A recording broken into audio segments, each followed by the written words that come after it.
नमस्कार मित्रांनो, आपल्या मालिकेतला आजचा भाग अतिशय रोचक आहे। आज आपण जाणून घेणार आहोत अशा ऋषींबद्दल ज्यांनी धातू, औषध आणि रसायनशास्त्र या क्षेत्रात जगाला क्रांती दिली। ते ऋषी म्हणजे नागार्जुन। त्यांचा काळ साधारण इसवी सन 2री ते 4थी शताब्दी मानला जातो। ते धातू विज्ञान, रसायनशास्त्र, आयुर्वेद आणि अल्केमीचे अद्वितीय विद्वान होते।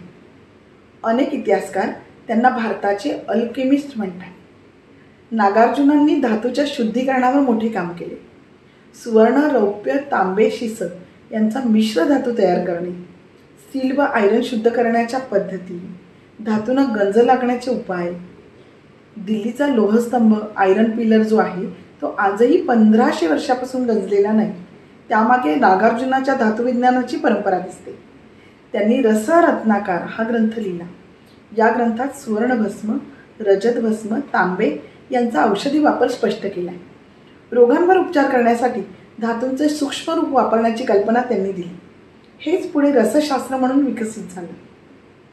नागार्जुनांचं ध्येय होतं धातूला रूपांतरित करून त्यांचं औषधोपयोगी, टिकाऊ आणि आरोग्यदायी स्वरूप मिळवणं। त्यांनी पारा म्हणजे मर्क्युरी आणि इतर खनिजांवर संशोधन केलं। त्यामुळे त्यांना भारताचे रसायनशास्त्राचे जनक म्हणतात। अरब आणि ग्रीक विद्वानांनी त्यांच्या ग्रंथाचे भाषांतर केले। त्यांच्या संशोधनाचा प्रभाव पुढे युरोपच्या अल्केमी व रसायनशास्त्रावर झाला, पण मूळ योगदान भारताचं होतं। नागार्जुनांचं कार्य सांगतं विज्ञान केवळ धातू बदलण्यासाठी नाही, तर मानवी जीवन आणि आरोग्य समृद्ध करण्यासाठी असावं। तर मित्रांनो, ऋषी नागार्जुन हे धातू आणि औषधांचं संगम घडवणारे अद्वितीय शास्त्रज्ञ होते। त्यांच्या कार्यामुळे आज आपण आयुर्वेद, धातू विज्ञान आणि रसायनशास्त्र या तिन्ही क्षेत्रात समृद्ध आहोत।